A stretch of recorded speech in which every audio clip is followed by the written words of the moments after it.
Well, Caryn, it's been 2.5 years since we last met when I came to the States to interview you for what is now the book 9 Secrets to Thriving, but at the time was the Global Resilience Project. It is such a joy to see you again.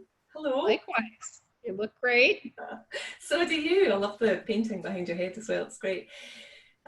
So obviously I have the privilege of sharing your story of flourishing in the face of adversity and going through so much of what you went through and being able not just to survive but thrive. And I'm very humble to share that story in the book, and also really excited because you voiced some of your own words in the audiobook. So we have your voice on the audiobook as well. That's out in September. And I was really keen to bring your experience of flourishing in the face of adversity to the pandemic that we're facing right now. And so many of us are facing worries about our health, struggles with being confined with family, financial worries. I don't think there's a person in the world who hasn't been shaken to the core by the pandemic. And I wondered what your experience of having been through a number of adversities and being able to flourish in the face of that, what that has brought to bear on your experience of COVID. And in the spirit of service, whether you have any insights that have worked for you that you might want to share with the viewers of this video. Well, thanks, Emma.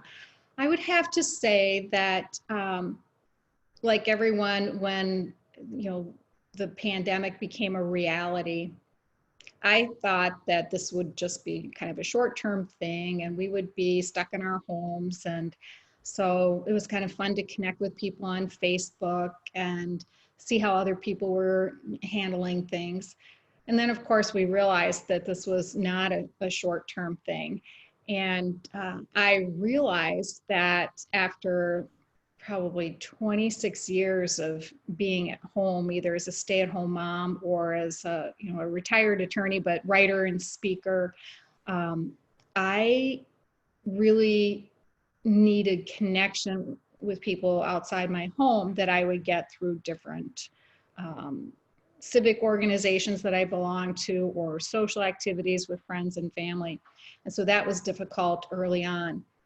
And one of the fun things and the silver lining for me in the pandemic has been that a number of my high school friends, I'm not going to say what year we graduated, connected through Zoom calls on Thursday nights. And we live in about 5 or 6 different states throughout the United States. And we would just gather and we would laugh.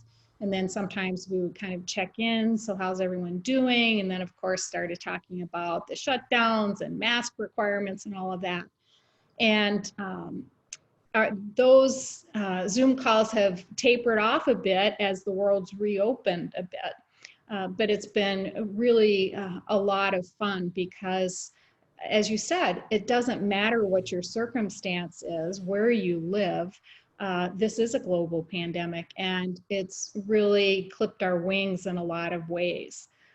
So that's just been really fun. Also, in terms of connection, I have a 29-year-old son who has autism, who has lived on his own for a number of years and gotten support from paid staff. Well, once we realized that this was going to be a serious thing, we moved him into our lower level. And my husband, who is his stepfather, and he have gotten to spend a lot of time together and get to know each other. They're 2 introverts who were forced to have conversations at dinner. And I've gotten to spend a lot of time with him, and he and I have been able to connect as adults in a way where it's not just mom telling him what to do or whatever. So that's been a real blessing. In terms of service, for me, doing for others has been such an important part of moving through the various challenges that I've had in my life. That's been pretty hard. I started off in the springtime with my son doing what we have here, Meals on Wheels, delivering meals to people who were shut in. And I just got more and more nervous about doing that. And so we stopped doing that, but might start it again. And I really have felt sort of an emptiness there because that is such a part of how I have moved through difficult things, is to reach out and connect and do something for someone else, because it's always taken my mind and my heart off of my own troubles, whatever they might be. And so that's been a challenge. But I think that the thing that I've relied upon the most, which isn't something that I'm known for in your story, is the self-help. I realized that I needed to get out of the house. And so as soon as the weather here in Minnesota improved, I started playing tennis outside. I've been playing golf with my husband. He loves it. I'm trying to learn to love it.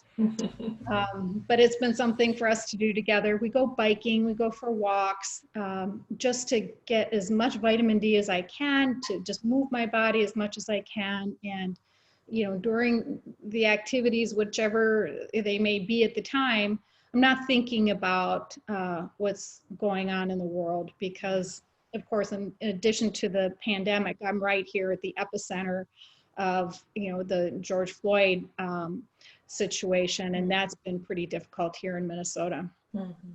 Can I just jump in, and Caryn, because when I was struggling in the early days of the lockdown, I did turn to the manuscript, the 9 Secrets to Thriving manuscript, and really sort of treated it as if it was a support manual written just for me in these times. And your story was, and your wisdom, your insights, that was one of the things that really rescued me from quite a significant dip.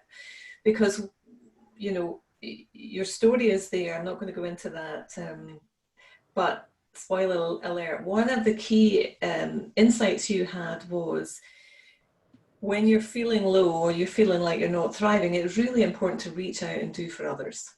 Right. Quote unquote, that's what you said. And I thought, okay, right, because I'm a speaker and a writer, all my speaking gigs went, as I'm sure they did for your diary, cleared, tumbleweed, whistling through my diary. And I thought, okay, Caryn said, do for others. What can I do for others?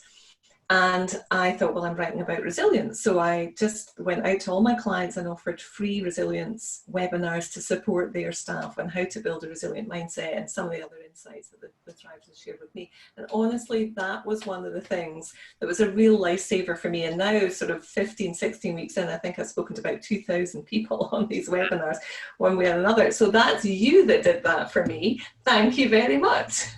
Thank you for saying that. Yeah, what I do now for work is I write op-eds for the St. Paul Pioneer Press. And so I started in March writing about COVID, and what's going to happen when they say we've got the all clear and we can run outside? Are we going to celebrate and all that? And of course, it's just comical to think about that now, because that's not at all what's happened. But I feel like trying to make sense of something that's so unfamiliar and so huge has been the way that I've contributed. So I've just been writing about, first COVID and how we're coping, and, sort of moved into now how are we dealing with all of this other unrest and calls for change in our society, which are, really pretty significant. And now I think this week I'm circling back to, what happens now with kids having to go back to school, and, what are the long-term ramifications for people. I've got 8 little grandkids, and it's heartbreaking to look at them through a mask and have them say, oh, the germs. And, what can we do so that we all don't become a completely, tightly wound society because we're so worried about germs or something that's lurking out there. We don't even know exactly what it is. Well, you put me in mind of one of the other thrivers, Joseph Ubelkas talks about how important it is to focus only on the things we can control and influence. And I think that has also been a real lifeline for me in these times, because there's so much noise going on. And you can be very easily distracted by a whole heap of stuff, a whole heap of uncertainty. And I keep coming back to, okay, what can I control and what can I influence? And that's where I'm going to put my energy. So making sense of it is part of that, making sense of what's going on logically. So you can say, okay, well, I need to put that to one side because I can't control or influence that, but I can do some stuff over here. That's been really helpful for me. When the year began, my first column of the year was about being deliberate. And for the first time, I set out some very specific goals that I was going to accomplish, all of which became very difficult because we couldn't go anywhere. But now that summer's winding down and we're moving into the part of the year where we're going to naturally be more confined, I'm thinking again about being very deliberate. Like, how will I manage this? How will I stay connected? How am I going to stay healthy physically and mentally?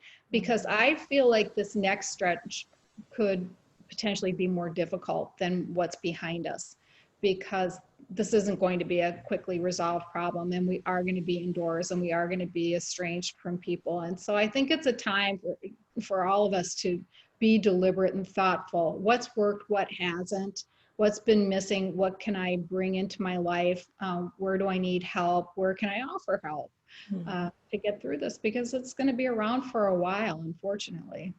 I love that. I mean, that's a wonderful note to end on, because being deliberate is actually what has got me back into a thriving state, because I deliberately looked at what the strategies are that you and the other 49 thrivers spoke about and applied them very deliberately in my life. So I hope that your story and your insights, both on this video but also in the book, are really helpful to people through the next phase of COVID. Caryn, it has been a joy. It's such a joy. 2.5 years it's been since we sat down together in person and I heard all about your story and your amazing journey towards thriving. Thank you so much for appearing on the video. I cannot wait until September 10th to listen to the book. Me neither.